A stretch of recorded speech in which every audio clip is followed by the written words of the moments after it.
안녕하세요. 오늘 저희는 양자 컴퓨팅이라는 이 거대한 기술 변화가 지금 우리가 쓰는 암호 체계에 어떤 영향을 주는지, 그리고 어떻게 대비해야 할지 좀 깊게 파고들어 보려고 합니다. RSA나 AES 같은 현재 암호들 있잖아요. 이게 양자 컴퓨터 앞에선 그냥 속수무책이 될 수도 있다니 이거 좀 놀랍지 않으세요?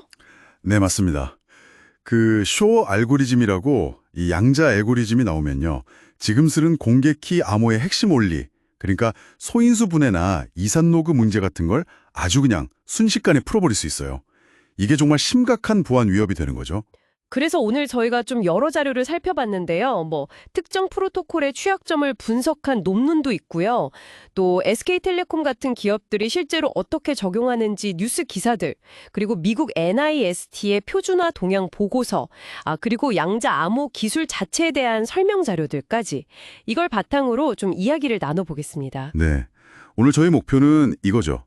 왜 지금 암호가 위험한가? 그리고 그 대안으로 나오는 양자 키 분배, QKD라고 하죠. 그리고 양자 내성암호, PQC. 이게 각각 뭔지, 또 장단점은 뭐고, 실제로는 어떻게 적용되고 있는지. 이 복잡한 내용을 당신이 딱 필요한 핵심 정보만 얻어가실 수 있게 명확하게 정리해드리겠습니다. 그럼 먼저 이 양자 컴퓨터 위협이 얼마나 현실적인가 그 이야기부터 좀 해볼까요?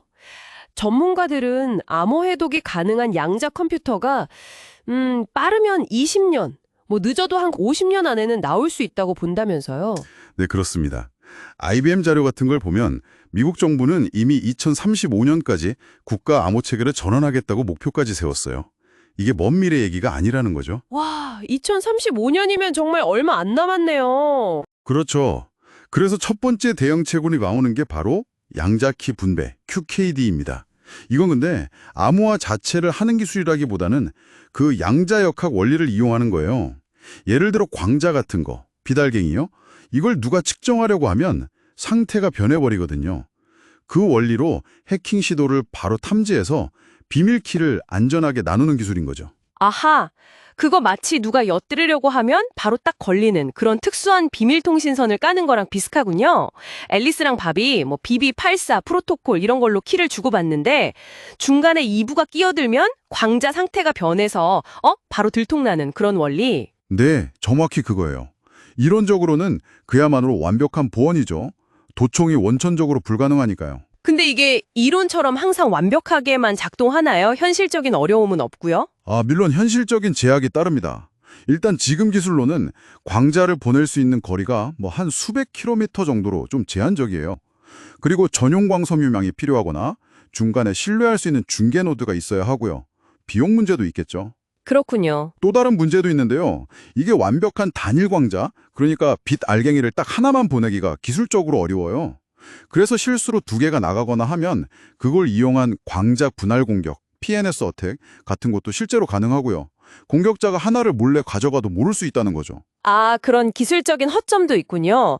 그런데도 SKT나 KT 같은 우리 기업들은 이 QKD 기술을 통신망이나 퀀텀 드론, 퀀텀 VPN 이런 데다가 실제로 쓰고 있다면서요? 네, 맞아요. 심지어 원자력 발전소 비상통신망 같은 아주 중요한 국가 기반 시설에도 적용하려고 하고 있고요. 오, 아무래도 물리법칙에 기반한 보안이라는 게 매력적이니까 특정 분야에서는 계속 활발히 연구되고 쓰일 겁니다. 그리고 이제 두 번째 대응책이 바로 양자 내성암호, PQC입니다. PQC요? 네, 이건 접근법이 좀 다른데요. 양자 컴퓨터로도 풀기 아주 어려운 그런 새로운 수학 문제에 기반한 암호 알고리즘을 만드는 거예요. 그러니까 QKD가 키를 안전하게 전달하는 기술이라면 PQC는 암호 알고리즘, 그 금고 자체를 훨씬 더 튼튼하게 만드는 거군요. 맞습니다. 바로 그거죠. 이건 기존 인터넷망이나 장비에서도 소프트웨어 업데이트 같은 걸로 적용할 수 있다는 게 되게 큰 장점처럼 보이는데요. 정확히 보셨어요. 그래서 미국 NSIST를 중심으로 표준화 작업이 아주 활발하게 진행 중이고요. 우리나라도 키사 중심으로 로드맵을 가지고 있고요. 여러 가지 수학적 접근법이 있어요. 격자 기반, 해시 기반, 코드 기반, 종류가 다양합니다. 다양한 수학 퍼즐로 자물쇠를 만드는 거군요. 그렇죠. 어떤 문제가 정말 양자 컴퓨터한테 안전할지 아직 100% 확신하기 어렵기 때문에 NSIST도 여러 종류의 알고리즘을 후보로 올려놓고 검증하고 있는 단계예요. 이미 적용 사례도 꽤 있네요. LG U+에서 PQC 기반 성체 인증, 알파키라고 하던데 그런 것도 있고 삼성 SDS 솔루션도 있고요. 네, SK텔레콤 같은 경우는 아예 양자 난수 생성기랑 PQC를 합쳐서 QHSM이라는 하드웨어 칩까지 만들었더라고요. 와, 칩까지. KT처럼 QKD랑 PQC를 같이 쓰는 하이브리드 방식도 있다고요? 네, 그것도 좋은 전략이죠. 서로 보완할 수 있으니까요. 근데 여기서 정말 주의해야 할 점이 하나 있어요. 뭔가요? 그냥 PQC 알고리즘을 썼다고 해서 이제 다 안전하다 이렇게 생각하면 절대 안 된다는 겁니다. 예를 들어서 2022년에 나온 논문인데 IoT 환경에서 쓰는 PQC 인증 프로토콜을 분석했더니 글쎄 스마트 카드를 도둑맞거나 서버를 위장하는 공격의 취약점이 발견된 거예요. PQC를 썼는데도요? 왜죠? 원인이 놀랍게도 그 메시지를 만들 때 아주 기본적인 연산 있잖아요. XOR이라고. 이걸 너무 단순하게 사용해서 생긴 허점이었어요. 아무리 강력한 PQC 알고리즘을 가져다 썼어도 이런 식으로 구현 단계에서 실수가 있으면 전체 시스템 보안은 그냥 무너질 수 있다는 거죠. 와, 그건 정말 중요한 지적이네요. 최첨단 소학을 써도 기본적인 구현 하나 잘못되면 말짱 도루묵이 될 수 있다는 거군요. 그렇죠.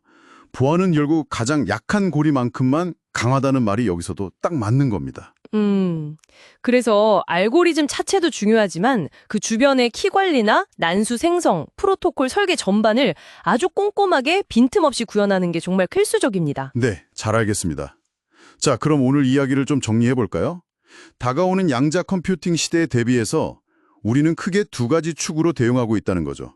하나는 물리법칙에 기반한 양자키 분배, QKD. 다른 하나는 새로운 수학에 기반한 양자내성 암호, PQC. 그리고 이미 통신, 금융, 국방 같은 여러 분야에서 이 기술들이 실제로 적용되기 시작했다는 거고요. 네, 이 모든 게 당신과 무슨 상관이냐 이렇게 생각하실 수도 있는데요. 이게 단순히 국가 기밀이나 기업 정보 이런 차원의 문제가 아니에요. 당신의 온라인 뱅킹 정보, 의료 기록, 친구랑 나눈 메시지까지 우리 디지털 세상의 거의 모든 데이터 보안이 바로 이 전환기에 달려있다고 보시면 됩니다. SKT가 수소차 설계도나 ADT 캡스 영상 데이터까지 양자 기술로 보호하겠다고 하는 걸 보면 이게 정말 우리 모두의 일상과 아주 밀접하게 연결된 문제라는 걸 알 수 있죠. 그렇군요. 정말 중요한 시점이네요. 마지막으로 이런 질문을 한번 던져보고 싶습니다. 양자역학의 가장 신기한 원리 중 하나가 측정하거나 관찰하는 행위 자체가 대상의 상태를 바꾼다는 거잖아요.